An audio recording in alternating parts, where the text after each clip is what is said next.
If you're dealing with PCOS, you may be a little bit discouraged with the information that you're finding out there, and you're probably not too thrilled with the symptoms that seem to go along with this situation as well. And you might not be super excited about the advice that you've been receiving. So in this video, I want to try to help you understand some of the things that can create this problem and steps that you can take to improve the situation. Let's jump in. TC Hale is not a doctor and does not claim to be a doctor or licensed in any type of medical field. Don't be an idiot and use anything heard on the show as medical advice. This information should be used for educational purposes only, and you should contact your doctor for any medical advice. Now get off me.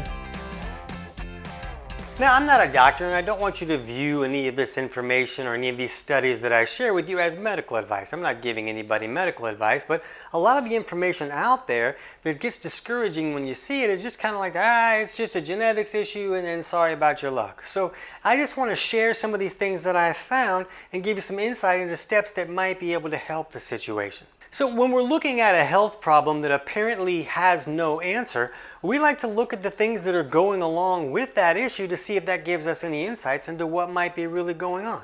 So symptoms that are pretty common to see with PCOS are irregular or prolonged periods. Hirsutism, which is excess hair growth where a woman really wouldn't want it, like on her face and such. Infertility is very common. Insulin resistance. Excess male hormones or androgens, thinning of the hair on the head, so hair where they want it but not hair where they really do, and acne, and then cysts on the ovaries. And they now know that these are not actually cysts, so there are other types of growths, but we don't need to worry about all that stuff. But when I hear from women that are dealing with these symptoms that go along with this PCOS, they always tell me that, well, I have those because I have PCOS. And since this is just a genetic factor, right, that they just feel like that those are the cards that they were dealt, and that's just how it works out. But when you see these studies that I'm going to share with you, you're going to see that genetics certainly do play a factor in what the human body is going to do. But it appears that it's just a very small portion of that factor. And really, it's the choices that we make in our lifestyle that really invite this trouble in. And a lot of people are not going to want to hear that, oh, I made choices that created this problem. But the reality is that either it's a genetic factor and then there really isn't anything you can do about it, or there's lifestyle things that are magnifying these problems, and then you have the ability to make some choices, to change the direction you're going and see improvement like a lot of the women have in these studies that I'm going to show you. So when we start to look at associations that can come along with PCOS, we see weight gain or difficulty losing weight and insulin resistance. These are very common and probably some of the most common factors that are seen with this issue. And when we look at insulin resistance, basically when we eat carbohydrates or sugars or starches, that raises our blood sugar and that causes the hormone insulin to go up and help us process that blood sugar so the body can use it. The problem is we burn up that sugar pretty quickly, but insulin stays high a lot longer. And when insulin is high, it blocks our body's ability to access stored fat and burn that for fuel. So when we burn up all that glucose, we don't have a backup fuel source anymore, and the body can kind of freak out a little bit. So one step it can take is say, hey, give me more of that stuff. I'm going to give you a craving for this stuff. The person gets really hungry or they get really tired and they don't have any energy, so they go back and they eat some more carbs. So then the blood sugar goes up again and then insulin spikes again. So this happens over days and weeks and years, and eventually the body starts to become less receptive to this insulin. So when we eat carbohydrates and sugars, the insulin goes up, but the cells are like, I ain't listening to you. You've been screaming at me all day for years. I ain't listening no more. So then the body's like, well, what do I do now? Well, I'll just make more insulin. And then the increase in insulin finally processes that sugar in a way that it should be processed, and everything is okay, and the blood sugar doesn't go too high. But over time, the body needs to make more and more insulin in order to process that sugar, and the cells become less and less receptive to that insulin. And that's how we create that insulin resistant situation.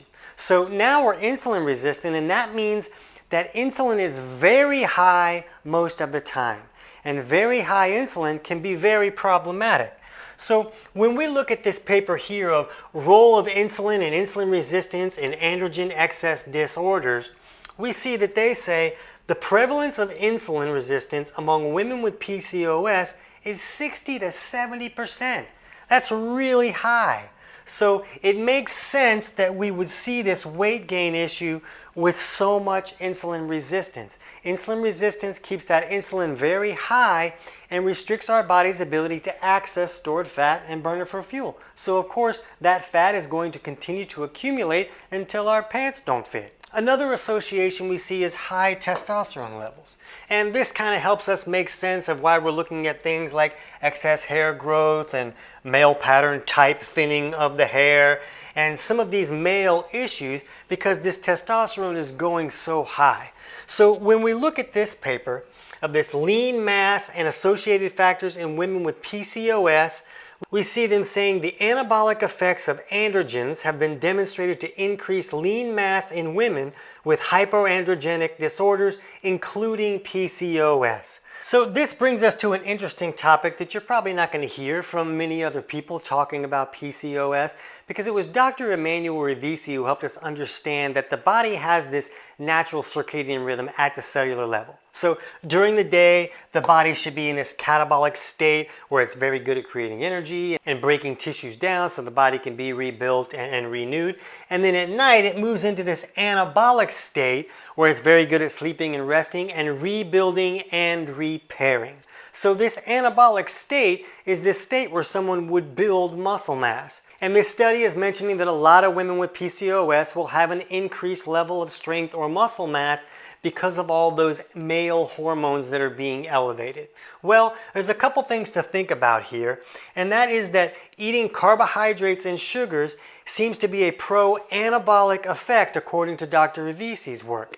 And we also know that testosterone can also push a person more into that anabolic state because testosterone is like a rebuilding hormone. So what we see with our clients is that most women who are dealing with a PCOS issue seem to be dealing with what we call an anabolic imbalance, where they're just sort of stuck in that nighttime anabolic state most of the time. Or maybe they're just pushed way too far into that state. We really should move back and forth between a catabolic state during the day and an anabolic state at night. But with these women with PCOS, they seem to be stuck in this anabolic state, where the body's sort of always building and repairing, but not really breaking down so that it can be renewed the way that it should. And an interesting thing is that Dr. Rivisi sort of felt like people in this overly anabolic state can have issues with excessive growths.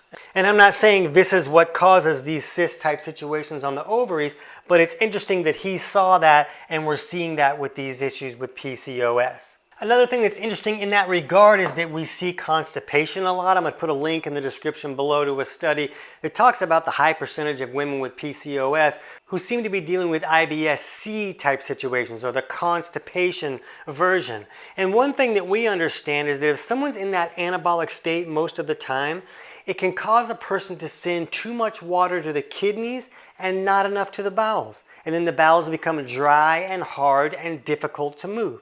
Now there's other causes of constipation as well, but that's a very common cause of chronic constipation, is someone being really stuck in that anabolic state. And we see that all the time with our clients. And even beyond the high androgens, there's just a lot of hormonal dysregulation. And I've found some folks that sort of feel like when there's a hormone that's really out of whack, it makes it very difficult for other hormones to be in balance.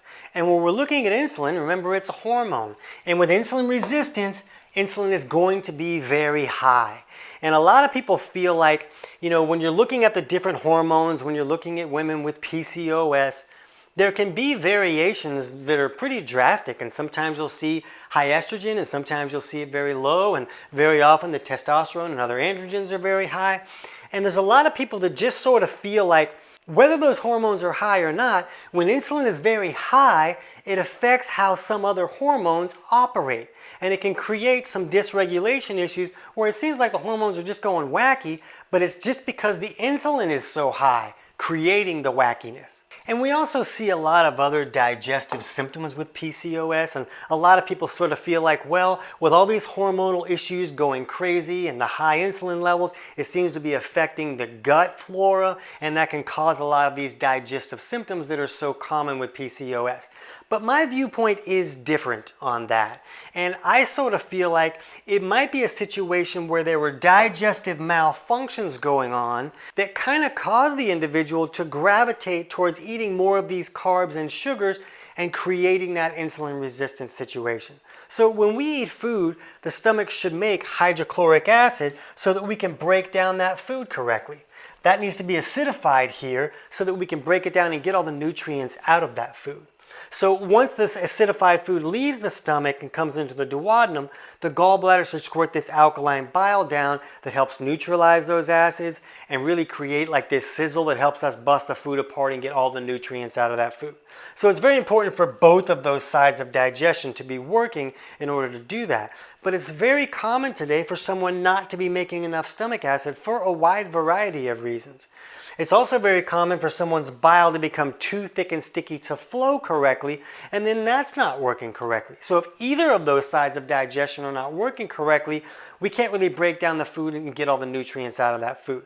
The other problem is that when proteins are not acidified correctly, they kind of break down by rotting and fermenting, which creates all this other gases and pressure and bloating and all these other digestive symptoms. And there's a lot of symptoms that can come from bile not flowing correctly because we need bile to emulsify our dietary fats or break those down. So if that's not working correctly, somebody eats foods that are higher in fats, they're going to feel pretty lousy.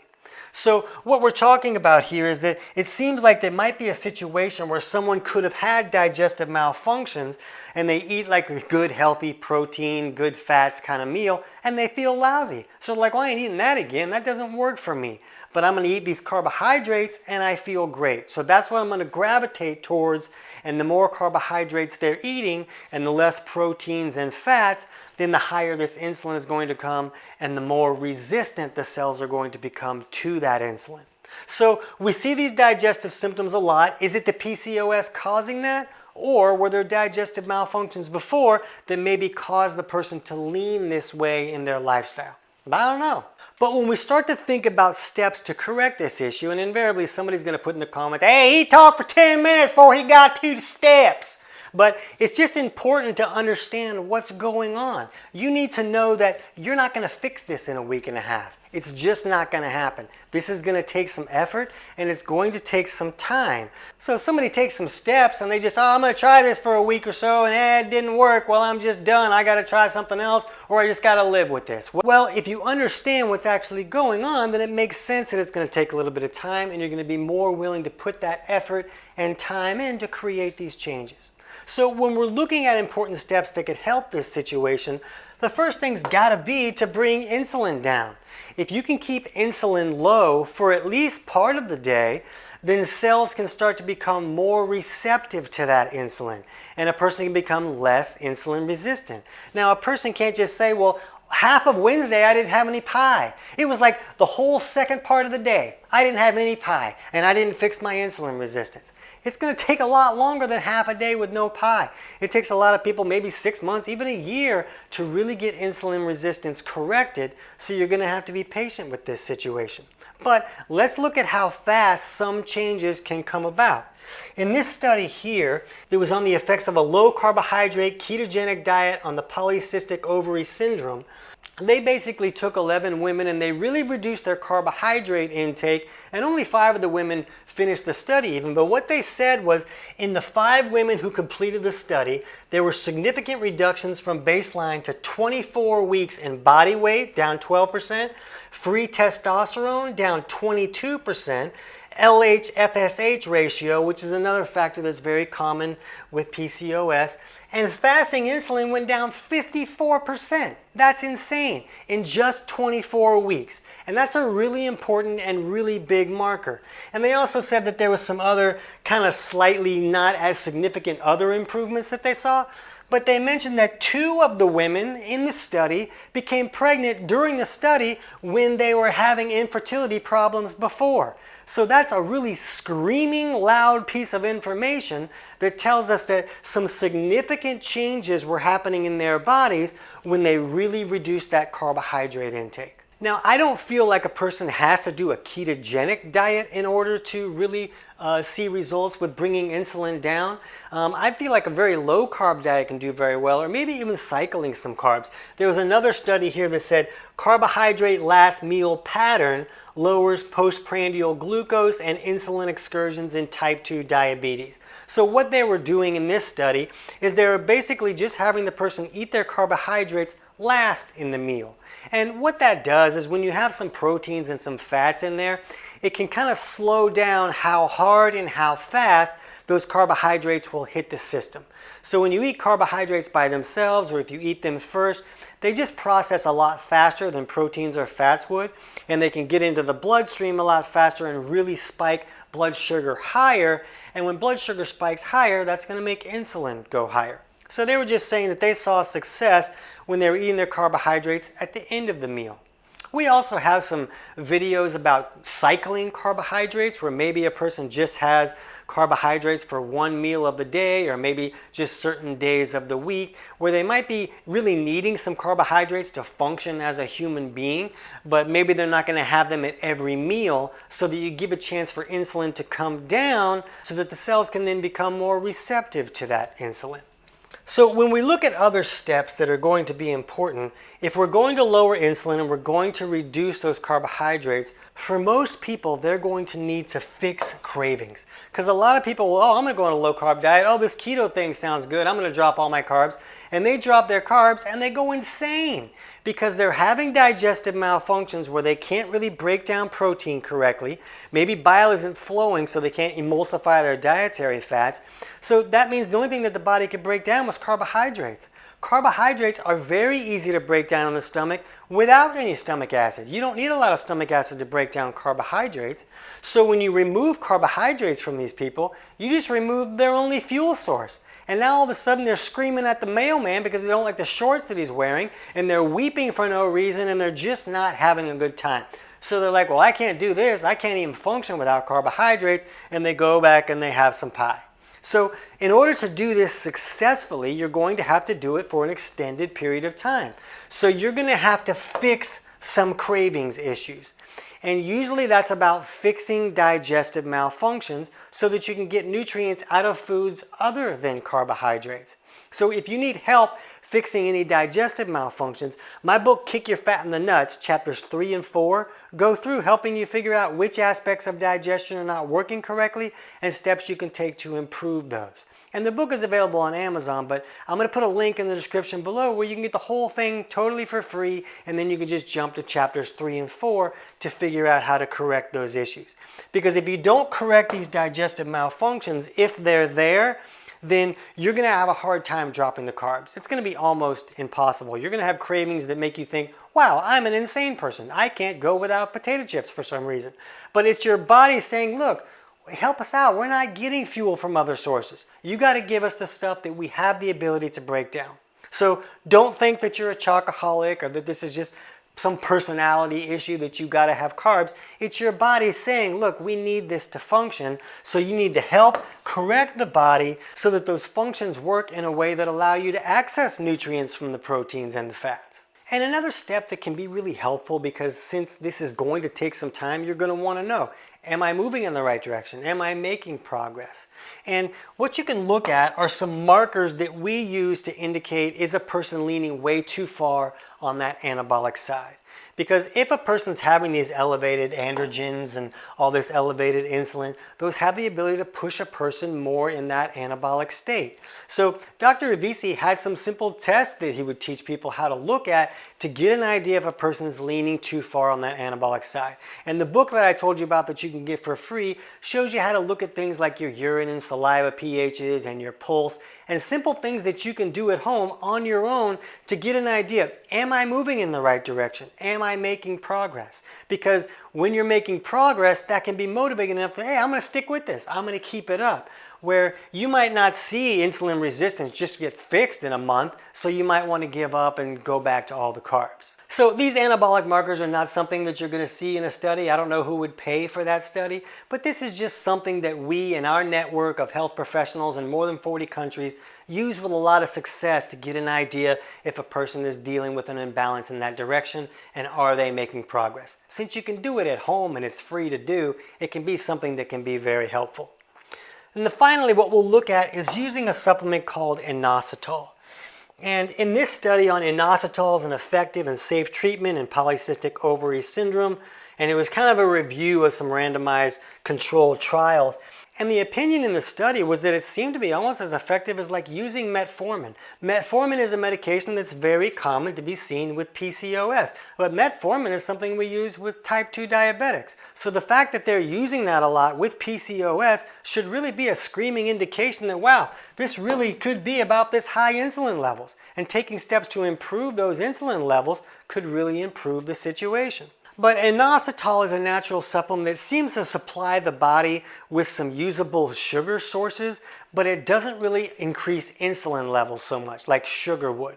So if a person was trying to lower their carbs but they were having cravings, they could take like a little half a teaspoon of inositol and just eat it, maybe wash it down with some water, and that might get them through that craving. And there's also a lot of indications in studies that inositol has the ability to improve insulin resistance. Is that something that it's doing on its own, or is it just helping a person consume less carbohydrates? I don't know, but we see a lot of success with inositol, so that might be something you want to look into a little bit. So you can see the steps are not always going to be the same for every person with this issue.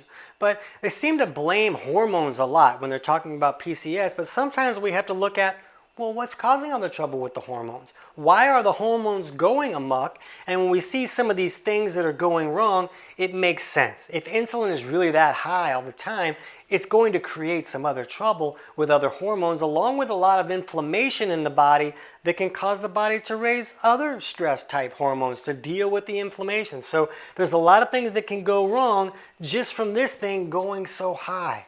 Now, because a lot of women are trying to improve their PCOS issue because of this infertility problem here, we're going to put a link in the description below on our video on infertility, a different viewpoint, and that might give you more insights into things that can help in that situation. But since this insulin resistance seems to be such a big player in this problem, and adjusting the way that you're eating is going to be a big part of correcting this issue, you can jump over right now and check out our video on steps to improve insulin resistance. I can't wait to hear about your results.